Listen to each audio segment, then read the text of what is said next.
मुजरिम के खिलाफ FIR हुआ है। वो जो आपके गांव के पूर्व प्रधान है, उनका क्या नाम है, पूरन चंद, उसने लिखित में FIR दर्ज करवाई है और इसके हिसाब से वो बदमाश, गुंडा और मवाली है।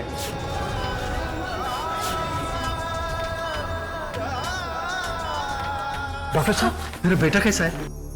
ही इज ऑल राइट, वो बिल्कुल ठीक है। शेखर ठीक हो गया है, यही सबसे बड़ी बात है। आई एम सॉरी अंकल, पता नहीं मैंने अपनी अज्ञानता में आपका इतना अपमान कर दिया। तुमने जो कुछ भी कहा है वो अपने भाई के प्यार और लगाव के कारण कहा है। अरे आप तो हमारे माई बाप है सरकार, बस हमारा छोटा सा काम कर दीजिए कि जो भी डॉक्टर भेजेंगे ना हमारे टाइप का होना चाहिए। ये तो क्या ना जबरदस्ती की टेंशन हो जाती है हमको। बात समझने की कोशिश करो।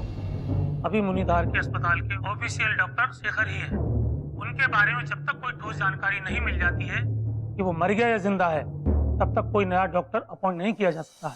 अरे माई बाप, और कितनी जानकारी चाहिए आपको? वो डॉक्टर मर चुका है, पुलिस थाने में उसकी रिपोर्ट भी दर्ज हो गई है। उसका जो कातिल है ना लखन, वो भी सलाखों के पीछे है। इससे ज्यादा क्या जानकारी चाहिए आपको, बताइए मुझे। देखिए, ये सरकारी मामला है, यहाँ सब कुछ कायदे कानून से होता है।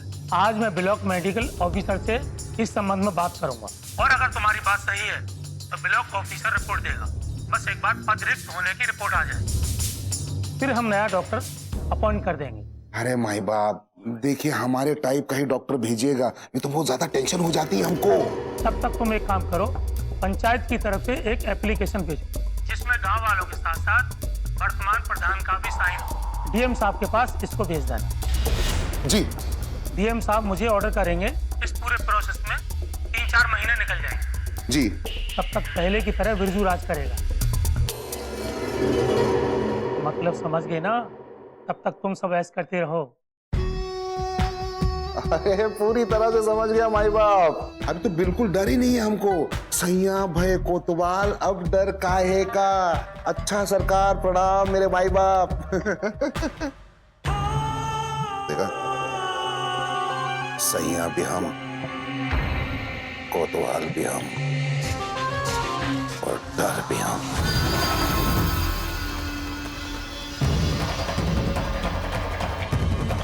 गांव के प्रधान क्या बन गई, प्रधान समझ रही खुद को। एक बार याद रखना, इस गांव का प्रधान मैं हूं, कल भी मैं था, आज भी मैं हूं, कल भी मैं रहूंगा। तू ये चुनाव सिर्फ जज पे साइन करने के लिए जीती है, मोहर है तू।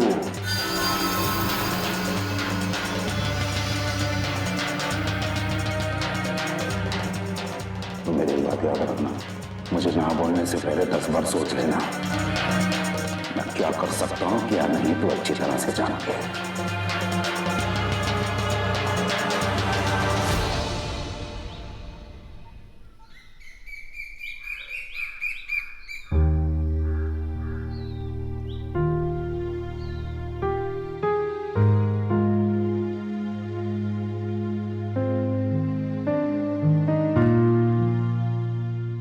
दवा वक्त पर खा लिया करना, तभी तो जल्दी ठीक होगी। इज़ा, अब दवा का भी क्या फायदा जब दुनिया ही उजड़ गई। बहुत दिनों के बाद एक उम्मीद जगी थी।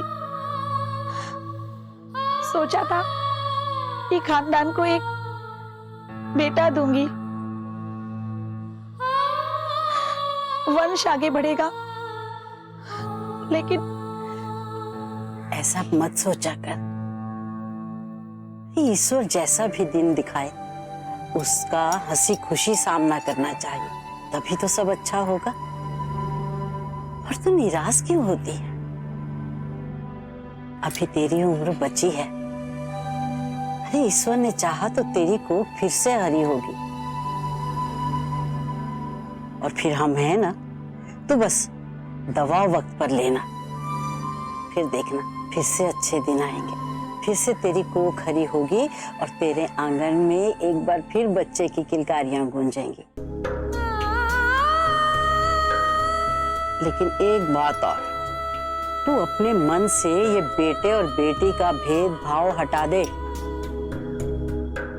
कि ये हमारा भ्रम है कि बेटों से वंश आगे बढ़ता है, बेटे घर के चिराग है, बेटा हमारे बुढ़ापे का सहारा है। ये पुरानी सोच है। आजकल तो लड़कियां वो सब कुछ कर सकती हैं जो बेटे करते हैं। बेटियां भी तो घर का चिराग हैं। उन्हीं से तो हमारे आंगन में रोशनी होती है। वो भी तो हमारा ही वंश है ना। लायक औलाद ही माँ बाप के बुढ़ापे का सहारा होती है, फिर बेटा हो या बेटी। और अपने गांव में देख ले, कितने बूढ़े बूढ़ियां हैं जिनके बेटे उन्हें अकेला छोड़कर अपनी बीवी और बच्चों के साथ अलग रह रहे हैं। माँ बाप कष्ट झेल रहे हैं और बेटों को परवाह ही नहीं है। और तुम चिंता क्यों करती हो? तुम्हारे पास तो लाली जैसी होनहार बेटी है। हम भी तो किसी की बेटियां हैं। हम न होती तो किसका वंश आगे बढ़ता। हाँ, आप ठीक कहती हैं ईजा। मैं तो बस समाज के सोच के हिसाब से कह रही थी। नहीं तो बेटा बेटी तो बराबर ही होते हैं ना। और फिर दोनों को एक ही माँ बाप तो जन्म देते हैं, फिर उनमें भेदभाव कैसा? फिर हमारी नजर में भेद नहीं होना चाहिए। हम औरतें ही अगर बेटी को अपने बेटे से कम करके देखेंगे तो फिर हम पुरुषों को कैसे दोष दे सकते हैं? मेरी नजर पर तो समाज का पर्दा पड़ा है, बस और कुछ नहीं। बस ऐसा ही सोचा कर और मन को खुश रखा कर। अच्छा, जब तक पाखी और दाजू शहर से घर ना लौट आए तब तक आप यहीं रुक जाइए ना। और फिर वहाँ पर खाने बनाने वाला भी कोई नहीं है। लेकिन दवा खाने का काम भी तो मुझे देखना पड़ता है ना, इसलिए रुकना मुमकिन नहीं है। तो फिर लाली को साथ ले जाइए, आपकी मदद कर देगी। और वैसे भी यहाँ पर कोई काम नहीं है, खाना भी बना हुआ है। मैं समय से खा लूंगी। ठीक है, मैं चलती हूँ। आते रहिएगा।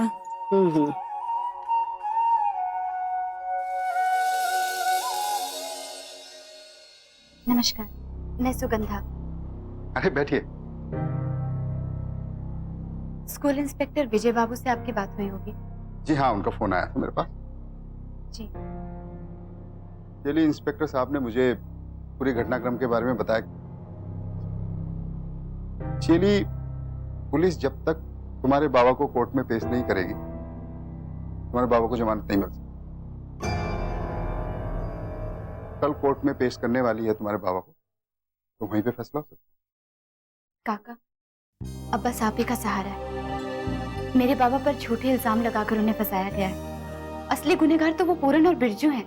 मैं जानता हूँ। चलिए, जैसे ही सुबह मेरे पास में विजय बाबू का फोन आया तो मुझे उन्होंने पूरे केस की डिटेलिंग दी। मैं फौरन पुलिस स्टेशन गया और पूरे केस की जांच पड़ताल की। तुम बिल्कुल भी चिंता मत करो। अदालत के अंदर दूध का दूध और पानी का पानी। न्याय पे भरोसा रखो, सच्चाई में बहुत ताकत है। तुम लोग कल टाइम पर आ जाना और गांव के कुछ लोगों को लेकर आना। जरूरत पड़ी तो काम आए।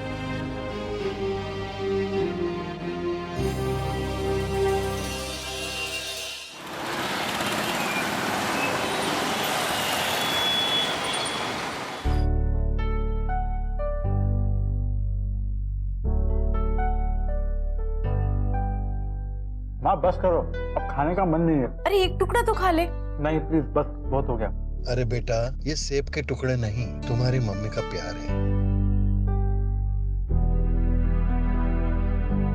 हाँ तो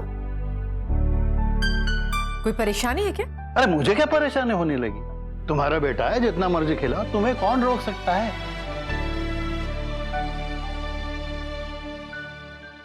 क्या पापा आप भी?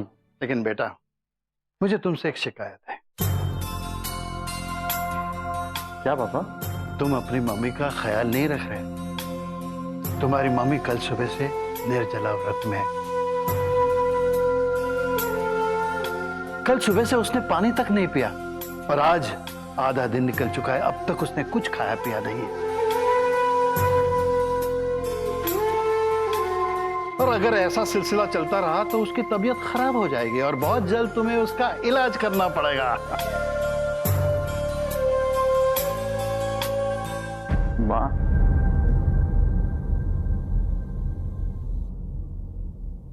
ईजा, ये बात बिल्कुल ठीक नहीं है। आपको अपने खान पान का खास ख्याल रखना चाहिए इस उम्र में, वरना आपके शरीर में ग्लूकोज और पानी की कमी हो जाएगी। हाँ,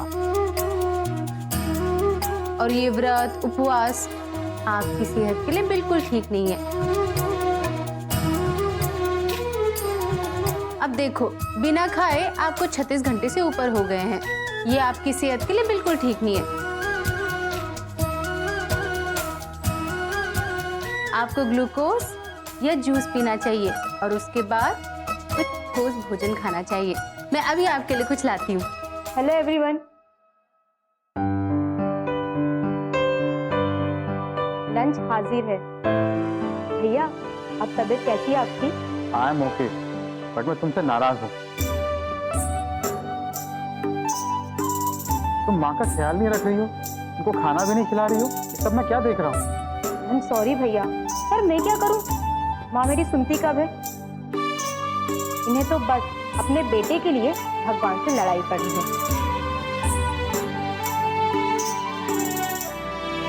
संज्ञा, बस करिए आप सब लोग। मेरा बेटा जिंदगी और मौत के बीच में छूटा। आप लोगों को लगता है कि मैं 56 भोग खाती फिरूं?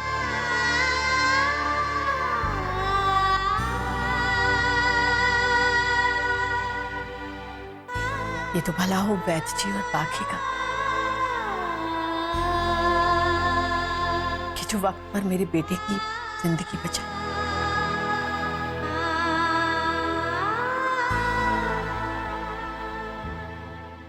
और सब ठीक हो गया।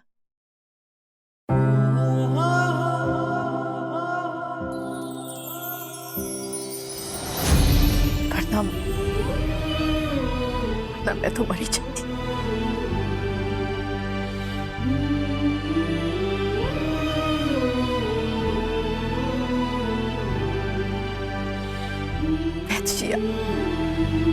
आपने एक नहीं दो जानें बचाई। मेरे बेटे के साथ साथ आपने मेरी जिंदगी भी बचाई। और हाँ, बाकी आज से मेरी एक नहीं दो बेटियां हैं।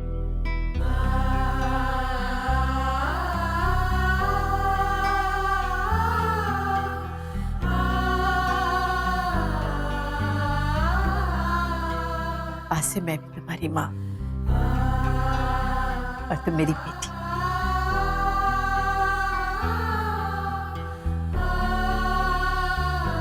लेकिन हाँ, तुम मुझे माँ नहीं कहो।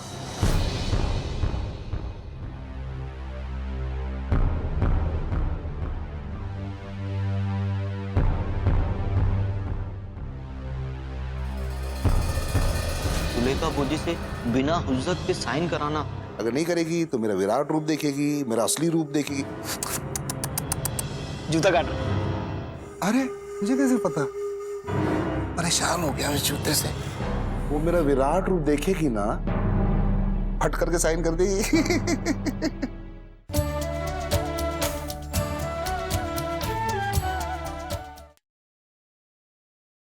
तुम्हारे मुंह से ईजा बहुत अच्छा लगता है।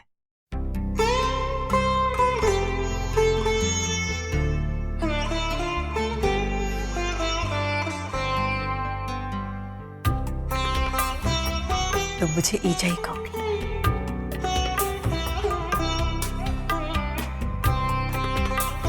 वैज, आज से बाकी बिटिया हमारी भी बेटी। आपको कोई एतराज तो नहीं ना? नहीं बहन जी, मुझे कोई एतराज नहीं है।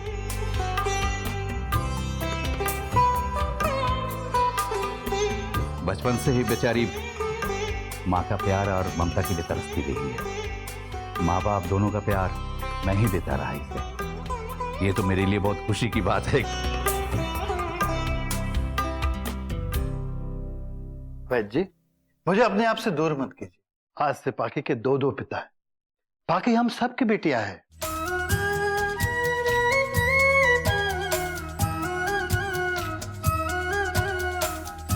जरूर जरूर। क्या?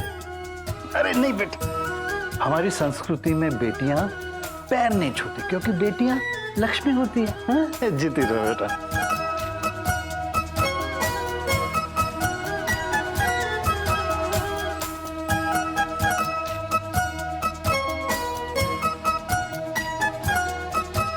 देखिए, आप लोग सब बाहर जाइए। पेशेंट को आराम की जरूरत है। थोड़ी देर में डॉक्टर आ जाएंगे, वो मुझ पर नाराज होंगे। प्लीज आप लोग चले जाइए। जरूर जरूर, आइए चलिए।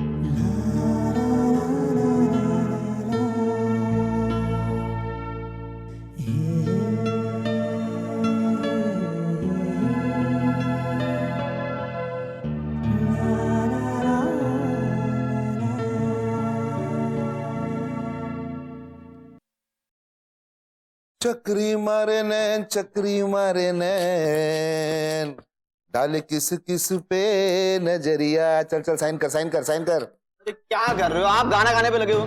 कम से कम 200-250 साइन करेंगे तब जाकर काम बनेगा। आप करो ना कुछ 2-4। मैं साइन करूं? हाँ। अरे खींच के दूंगा। काम चोर कहीं का कुछ नहीं करता, बस चिंता करता रहता है। पर कभी कभी लगता है तेरे अंदर लड़की बसती है, इतनी चिंता करता है कि मुझे चिंता में डाल दे। चिंता मत कर, चिंतन कर।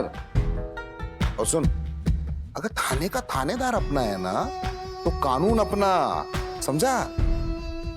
और वैसे भी जो सिविल सर्जन है कहाँ है? हमारी मुट्ठी में। बस मुट्ठी खोलो, उसे बाहर निकालो और अपना काम करा लो। ये सब सरकारी चोचलेबाजी है। वो इंग्लिश में क्या कहते हैं उसे? फॉर्मेलिटी। हाँ वो तो सही है, पर ये भी जरूरी है। तभी तो सिविल सर्जन साहब ने हमें ये राय दी थी। लेकिन एक परेशानी है, सुलेखा बोजी से बिना हुज्जत के साइन कराना बहुत मुश्किल काम है। अब ये आप संभालो, कैसे करोगे?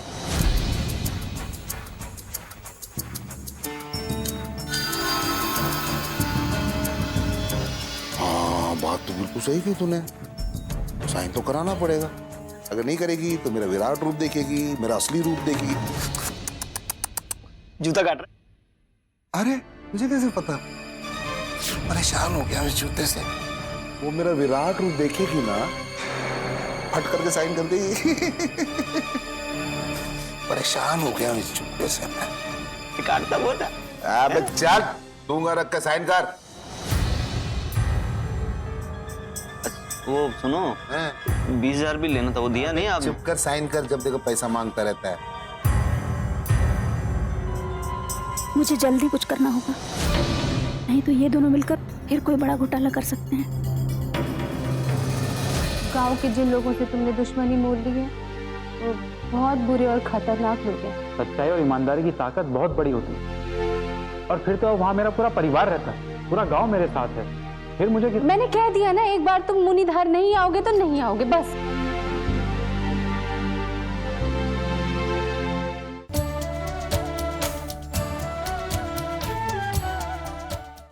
बाकी मेरी दूसरी जिंदगी तुम्हारी देन, तुम्हारा, तुम्हारे परिवार के साथ साथ मुनिधार के उन सब गांव वालों जिनकी वजह से मैं आज जिंदा। एक बहुत बड़ा एहसान किया है तुम लोगों ने। समझ में नहीं आ रहा कि इस एहसान का कर्ज मैं किस तरह चुकाऊं। वंस अगेन थैंक्स बाकी।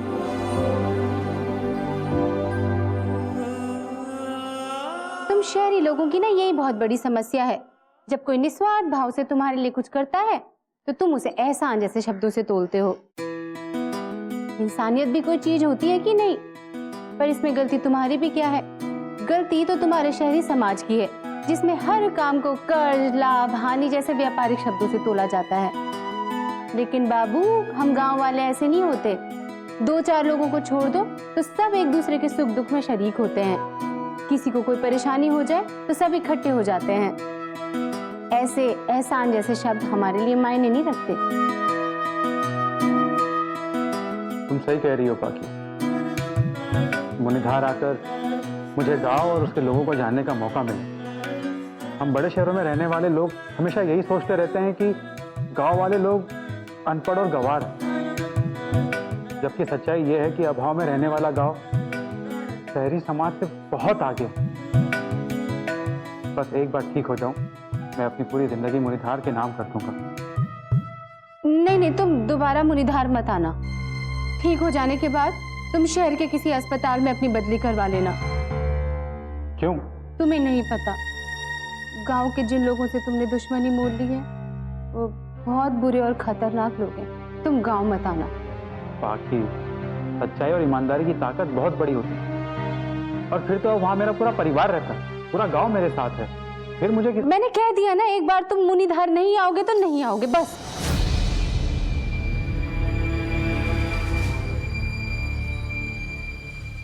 कहीं ऐसा तो नहीं कि तुम मुझे गांव इसलिए नहीं बुलाना चाहती कि तुम्हारा कहीं आयुर्वेद का धंधा बनना हो जाए?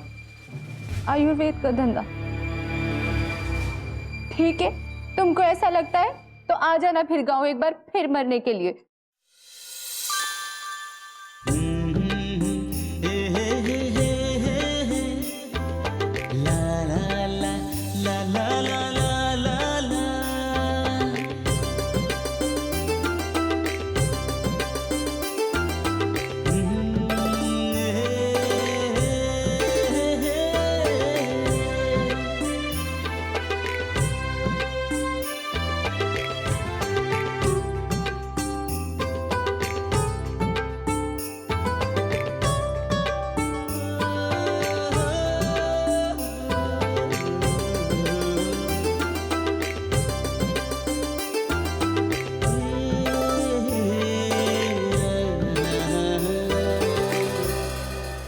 वाह वाह, क्या कमाल की चटनी बनी है।